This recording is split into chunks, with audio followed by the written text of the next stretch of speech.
Denmark is the northern green spot of Europe and a part of Scandinavia. 5 million people live in one of the world's strongest economies, with an unemployment rate of 3%. Most women are part of the workforce. Denmark is a large-scale exporter of agricultural products, biotech, design, fashion, technology and windmills. The tradition for educating the people in the country of Hans Christian Andersen is several hundred years old and originated with the adult folk high schools founded by Grundtvig. The educational system in Denmark is open to everybody. The first 10 years of school are compulsory, but a vast majority continue their studies. More than 80% of a birth cohort complete a general or vocational upper secondary education. But the government aims to increase this significantly in the next few years so that 95% of a cohort complete an upper secondary education. We have already seen dropout rates in the vocational sector decline significantly. The learning process starts at preschool age, and we set goals for every child. In the early years of childcare, the children develop their own pace through play and free interaction. Later they are taken forward through more structured yet adaptive and learner-centered didactics. It is important for children to learn, but even more important that they use what they have learned. We focus on competencies rather than skills. It is, however, a challenge for us that 18% of the population haven't completed a general or vocational upper secondary education by the time they are 25. But they get a second, third, and many more chances to catch up. The door to knowledge is always open. In Denmark, adult vocational training is pursued more than in most other countries. A high standard of highly relevant skills and qualifications are taught, ensuring a dynamic labour market.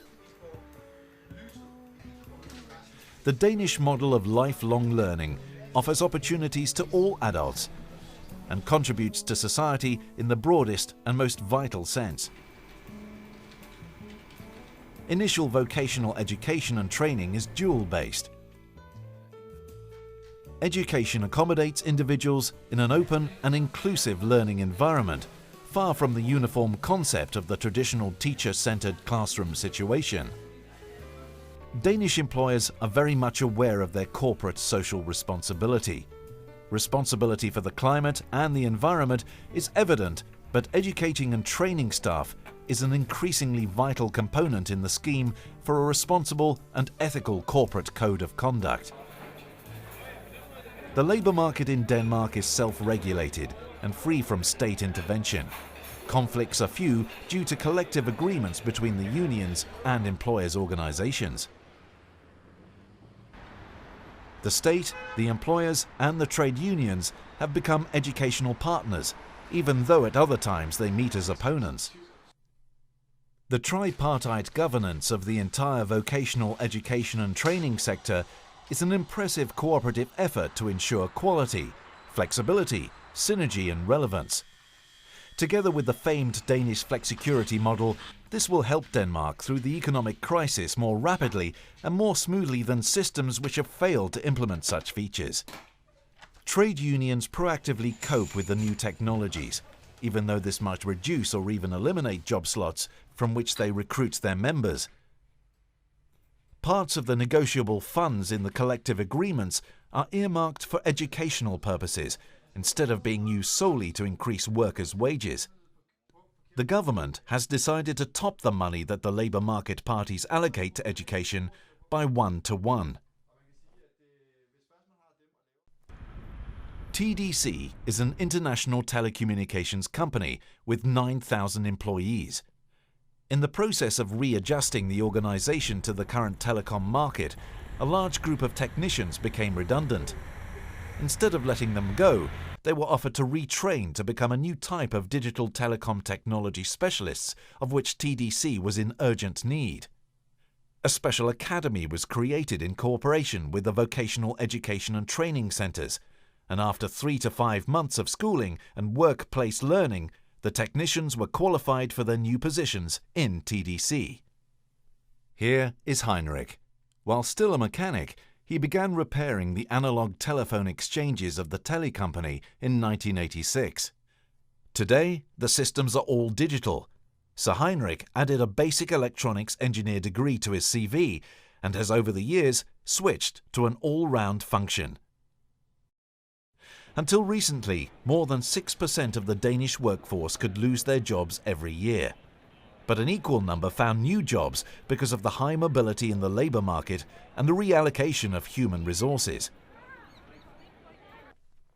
Danish Crown is the biggest slaughterhouse company in Europe and processes more than 20 million pigs a year. Increased efficiency has shut down a number of factories and in 5 years made redundant 5,000 out of a workforce of 15,000. However, until last year, 98% found new jobs, and even in this economic downturn, the number remains around 85%. Nearly 1/3 found work elsewhere in the company, and the rest were helped to move on. Danish Crown has a social plan that is activated as soon as one of the slaughterhouses is going to be closed down. The employee representative is hired to create a job bank and provide all workers with a personal plan. Money is earmarked for relevant courses for everyone. Right now, the slaughterhouse in Holstebro is going through such a process, which will eliminate 475 jobs. Personal talks help everybody to find the relevant retraining for work in the transportation sector, in industry, with social and healthcare, or maintenance work. In Denmark, many paths can lead to the same job. Every employee takes responsibility for his or her own career. Personality and commitment is highly valued because it motivates people to get the training they need. All this gives the Danish labour market tremendous flexibility. The third ASEMME will take place in Copenhagen in the spring of 2011. Education ministers from the two regions still have a lot to talk about, and there's a lot to do in order to take the cooperation between our two regions forward. Education is probably the single most important tool to further peace and understanding between cultures. It is the most efficient driver for progress and prosperity for individuals as well as societies. Exchanges and cooperation in the domain of education can make intercultural friendship and understanding flourish where it really matters, among young people. In conjunction with the meeting, there'll be a chance to look deeper into our achievements and strategies. Come to gain new knowledge and be a part of the high-level networks of policymakers and institutions. Our purpose is to facilitate an open atmosphere in the discussions at the conference. Denmark has come far, but aims to become even better.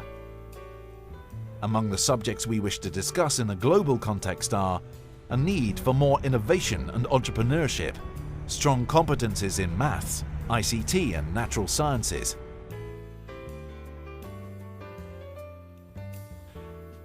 Welcome to Copenhagen. The city is beautiful, vibrant and safe. Denmark's capital has everything within a short distance. Explore the historical buildings and splendid new architecture. This metropolis lets you experience nature. You can even swim in the clean Copenhagen harbour water.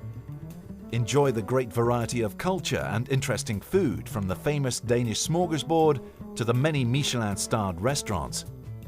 The Danes are open-minded, inspiring to talk to, and together create a dynamic big city with a human face.